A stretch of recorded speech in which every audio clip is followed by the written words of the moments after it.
नमस्कार सभी लोगों को। आज के वीडियो में प्रेडिकेट लॉजिक को डिस्कस करूंगा। उसको हम प्रेडिकेट कैलकुलस बोलते हैं। बेसिकली प्रेडिकेट लॉजिक होता क्या है? प्रेडिकेट लॉजिक होता है प्रोपोजिशनल लॉजिक का जनरलाइजेशन।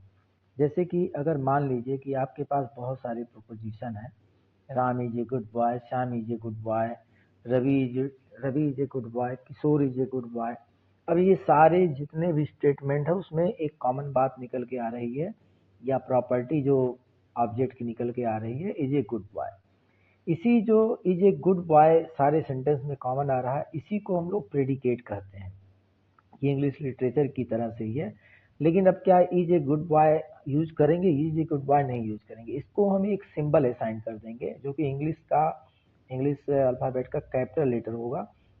मगर अगर मान लीजिए उसको हम कैपिटल पी मान लेते हैं, तो ये कैपिटल पी आपका प्रेडिकेट कहलाएगा। और कैपिटल पी की क्या वैल्यू है? इज ए गुड बॉय इस पर्टिकुलर एग्जांपल में।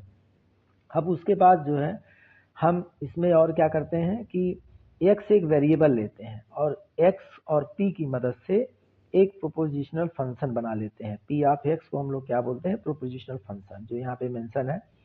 p ऑफ x आपका प्रोपोजिशनल फंक्शन होगा। और x क्या है? x यहाँ पे प्रेडिकेट वेरिएबल है। x जो होता है आपका वो प्रेडिकेट वेरिएबल होता है।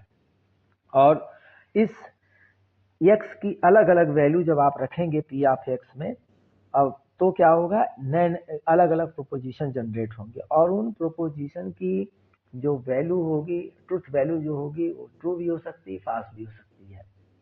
क्योंकि हो सकता है कोई पर्सन गुड बॉय ना हो, तो अगर होगा सही में गुड बॉय तो उसकी ट्रुथ वैल्यू ट्रू आएगी, अदरवाइज फॉल्स आएगी।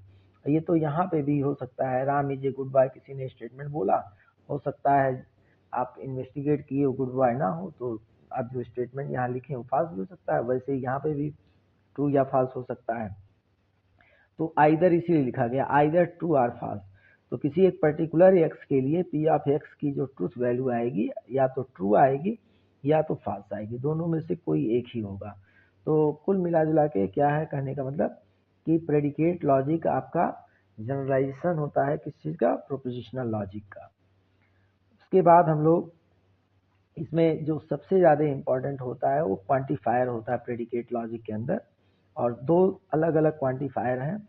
एक तो आपका यूनिवर्सल क्वांटिफायर होता है और एक एग्जिस्टेंशियल क्वांटिफायर होता है। यूनिवर्सल क्वांटिफायर का सिंबल आपका इस तरह से होता है और एग्जिस्टेंशियल क्वांटिफायर का सिंबल इस तरह से होता है।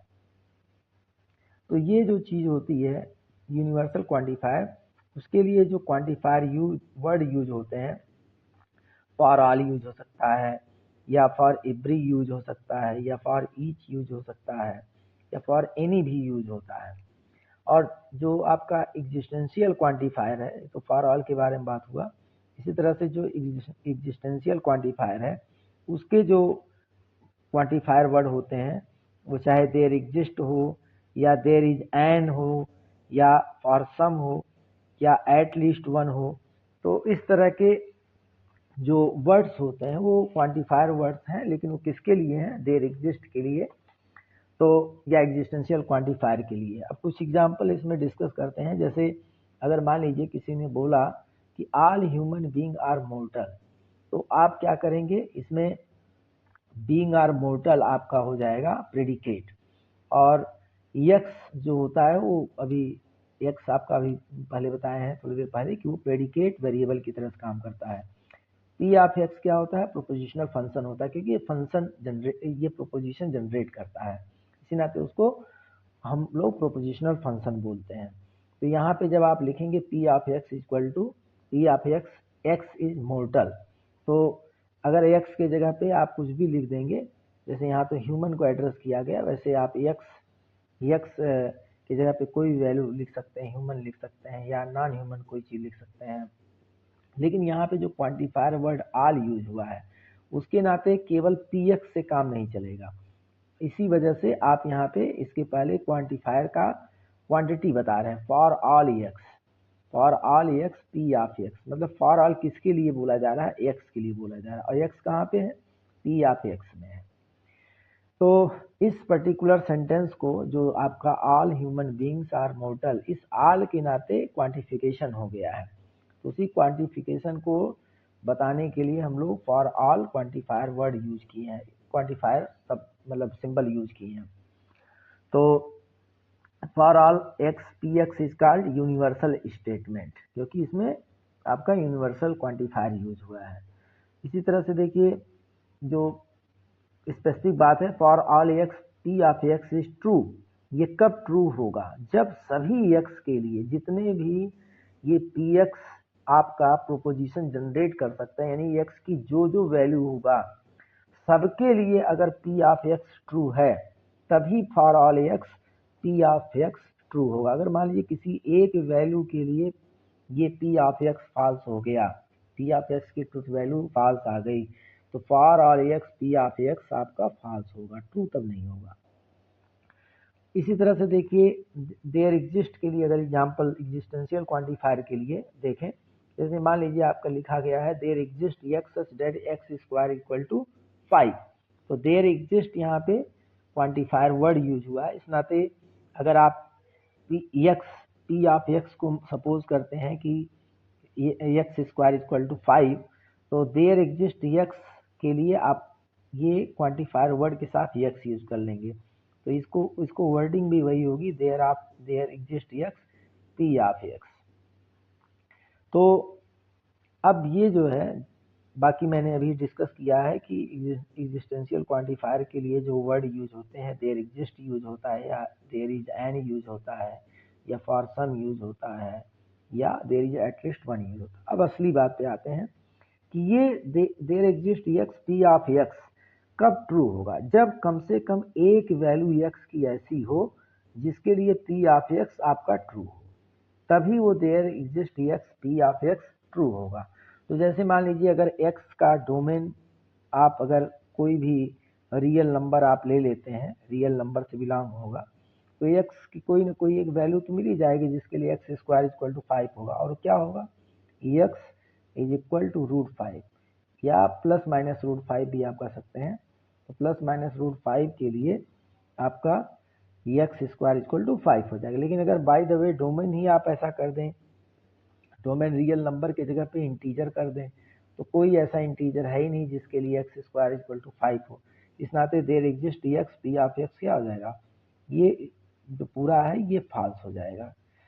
ऐसे ही ट्रू होने के, फॉल्स होने के लिए क्या है कि सभी के लिए, मतलब सभी जितने भी पॉसिबल एक्स की वैल्यूज हैं सबके लिए अगर फॉल्स होता है तो there exist X P of X false होगा, और अगर कम से कम एक वैल्यू मिल जाए जिसके लिए ट्रू होगा तो हो जाएगा। जैसे भी मैंने एग्जांपल लिया कि रियल नंबर का सेट आप अगर लेते तो आपको एक एक्स जरूर मिल जाता जो कि प्लस माइनस √5 है, तो यानी कि there exist X P of X true हो जाएगा। लेकिन अगर इंटीजर का सेट ले रहे हैं तो क्या हो रहा है, कोई भी इंटीजर है ही नहीं ऐसा, कोई भी एक्स ऐसा नहीं है एलिजिबल जिसपे X square equal to 5 true हो। इस वजह से there exist X P of X false हो जाएगा। नेक्स्ट चलते हैं, नेक्स्ट टॉपिक जो आपका है फर्स्ट थ्योरेटिकल टॉपिक है, इसके बारे में थोड़ा सा समझ लीजिए कि जैसे अगर बोला जाता है फर्स्ट ऑर्डर प्रेडिकेट लॉजिक, तो first order predicate logic basically ये होता है अगर क्वांटिफिकेशन केवल एक वेरिएबल पे दिया गया है तो आपका वो फर्स्ट ऑर्डर प्रेडिकेट लॉजिक हो जाता है। जैसे पीछे जो आप एग्जांपल लिए हैं उसमें पी ऑफ एक्स लिखे हैं, यानी कि क्वांटिफिकेशन मतलब जो फंक्शन है वो किसी एक वेरिएबल पे है। अब अगर आप क्वांटिफिकेशन करेंगे, मान लीजिए जैसे फॉर ऑल एक्स, तो यहाँ पे क्वांटिफिकेशन केवल एक ही वेरिएबल पे हुआ है, इस नाते ये फर्स्ट ऑर्डर लॉजिक है। लेकिन अगर बाय द वे आप ऐसा कुछ करते हैं, जैसे इस तरह की बात लिखते हैं, तो यहाँ क्वांटिफिकेशन ओवर 2 वेरिएबल है, एक्स और वाई 2 वेरिएबल पे है, तो एक्स की भी क्वांटिटी आप बता रहे हैं, वाई की भी क्वांटिटी बता रहे हैं, तो फर्स्ट ऑर्डर की लॉजिक में नहीं आएगा, ये सेकंड ऑर्डर की लॉजिक में आएगा। सामान्य तौर पे हम लोगों को फर्स्ट ऑर्डर प्रेडिकेट लॉजिक ही देखने को मिलता है, लेकिन फिर भी आप ये जानते रहिए कि फर्स्ट ऑर्डर प्रेडिकेट लॉजिक क्या होता है और सेकंड ऑर्डर प्रेडिकेट लॉजिक क्या होता है। अब यहाँ पे जैसे रूल्स की बारे में बात होता है कि कौन सी चीज़ WFF होता है, मतलब वेल फॉर्म्ड होता है, कौन सा चीज़ वेल फॉर्म्ड नहीं होता है, ये आगे अभी डिस्कस करेंगे। लेकिन यहाँ पे जैसे रूल्स ऑफ फॉर्मेशन है कि कोई भी प्रेडिकेट आपका जो लिखते हैं P of X propositional function, वो F O P L formula कहलाता है।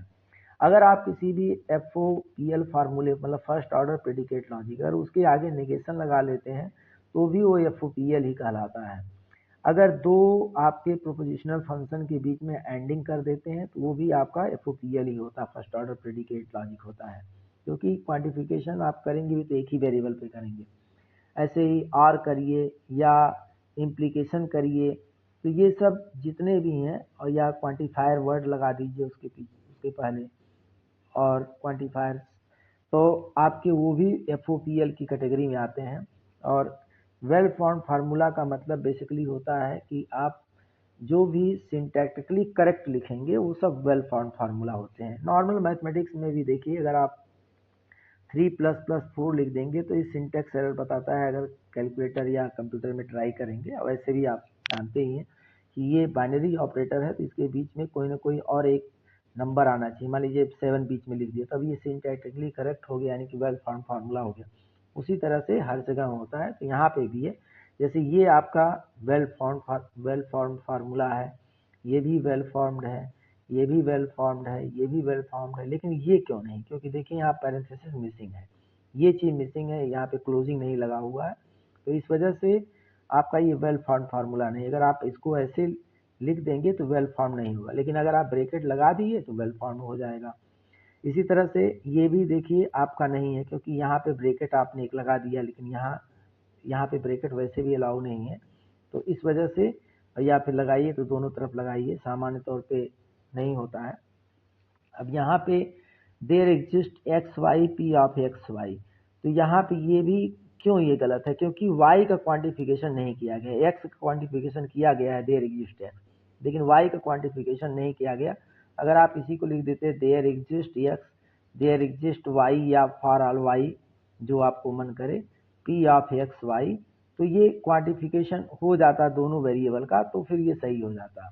तो मैं यहाँ पे लिख दे रहा हूँ, अगर आप इसी चीज़ को there exist X for all Y या there exist Y P of X Y लिख देते तो ये सही रहता, क्योंकि आपने दोनों वेरिएबल का क्वांटिफिकेशन कर दिया।